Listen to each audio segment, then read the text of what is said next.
What is happening, my fellow artistes? It's so good to see you guys again. Happy Tip-Off Tuesday, and thanks for coming. This week, we're gonna be covering how to draw realistic scales. What kind of scales? I don't know. Fish scales, mermaid scales, dragon scales.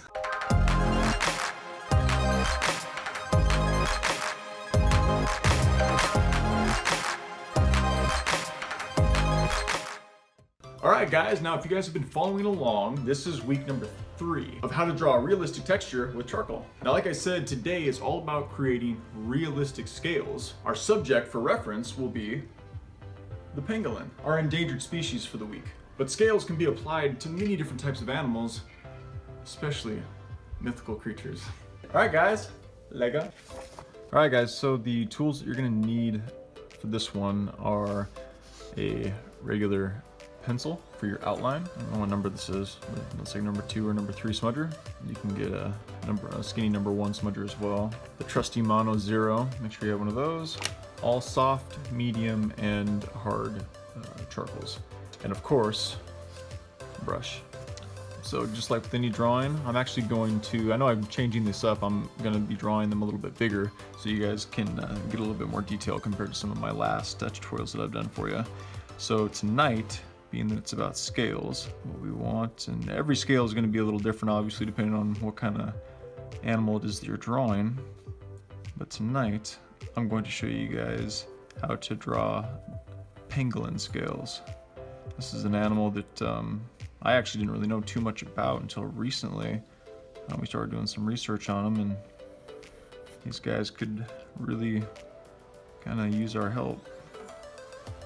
They're in pretty dire straits right now in some subpopulations, not all populations, but some populations they're not doing too hot. So trying to raise some awareness for this guy and see if we can't him out. Now remember that scales lay on top of each other. So because of that truth, we're going to want to keep in mind depth when we're tracing out these bad guys. So here are a couple of scales. Nice scale patch. And something like this. And there we are.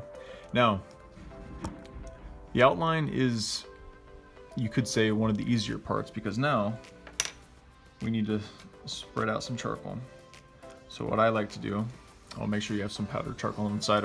I always forget to mention something. But yeah. That's my error for this week, right there. So what we're gonna do is we know that on the cracks and the crevices, that's gonna be a fairly dark area because that is where the least amount of light will show through. And it doesn't matter what level it is, this will work as long as it's not the top layer. These shells here are the top shells. They're the ones that the sun's gonna be hitting.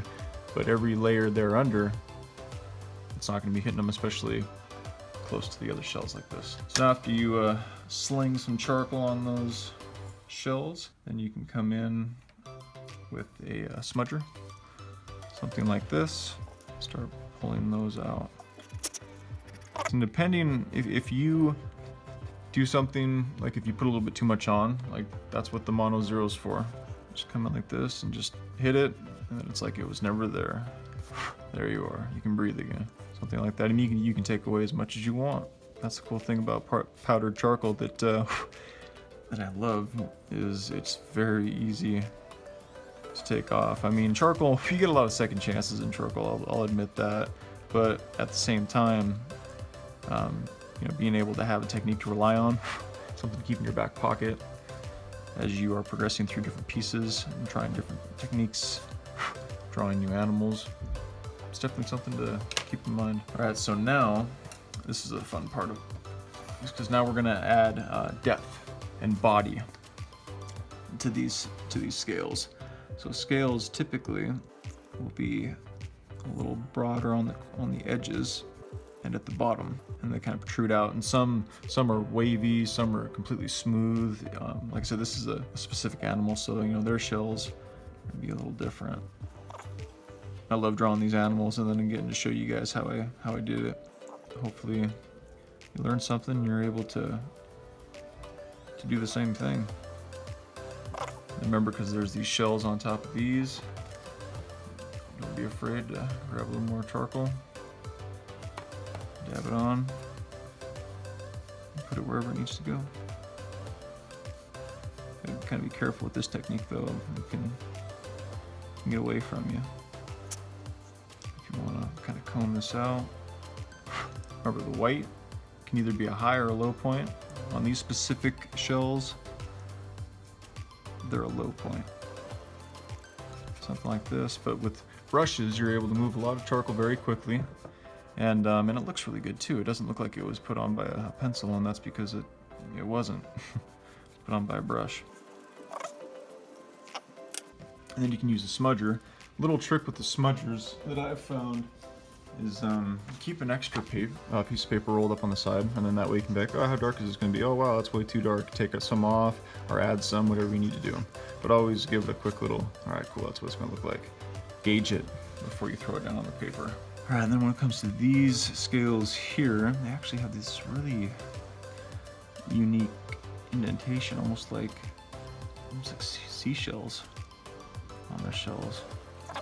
These animals, they walk up on their hind legs and they literally look like dinosaurs. It's actually really cool.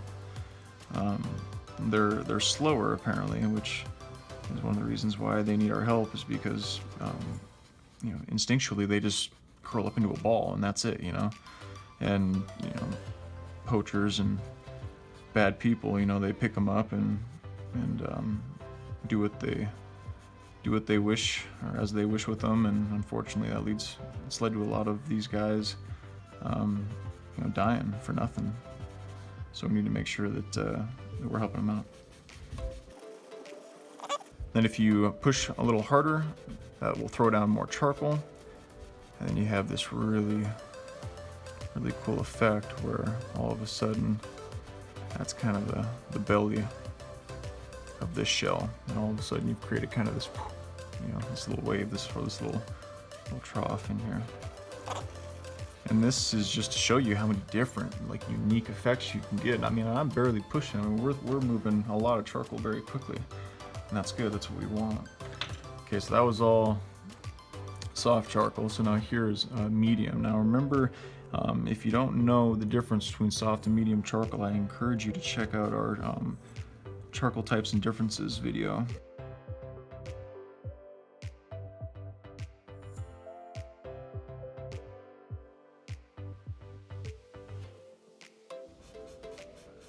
Now, don't be afraid to throw down layers of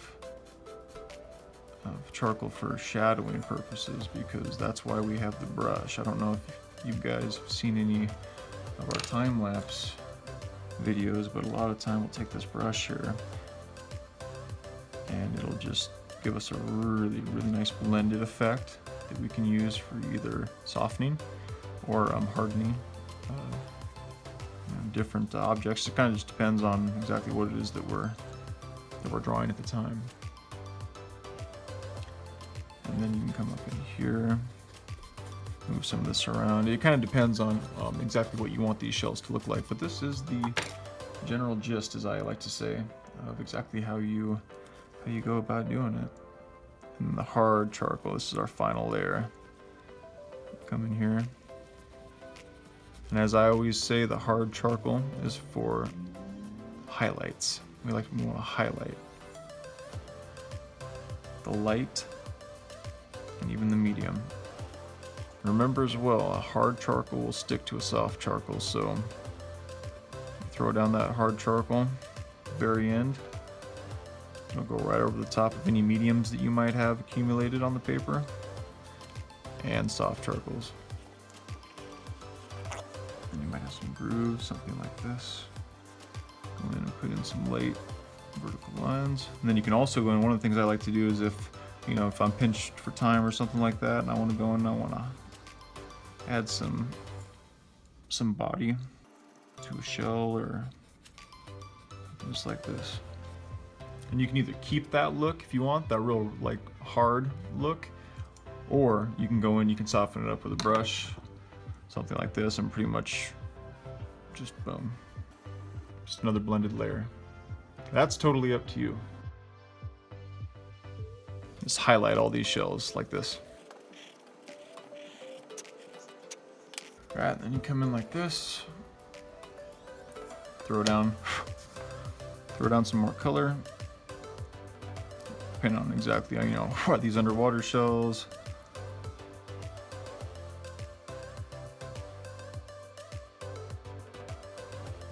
That sun reflecting off of them.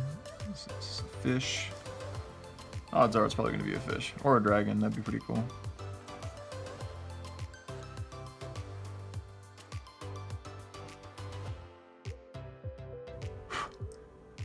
And there you are. So there you have it, homies. That is how we draw scales. Give this method a try and let us know how you like it. We hope you guys learned a bit about our armored friend, the pangolin. Be sure to check out the summary below so you guys can learn how to help him. That is it. That is all I got for you guys this week. Now remember, if you guys like this video and you guys dig what we're building here at Messer Creations, be sure to like, subscribe, hit that little bell, ding, if you guys are on YouTube. Be sure to check us out on Facebook and Instagram. We appreciate all the love and support from you guys. And so does the pangolin. My name is Braden. You guys have just been tipped off. I hope you guys had fun, and I will see you in the next one.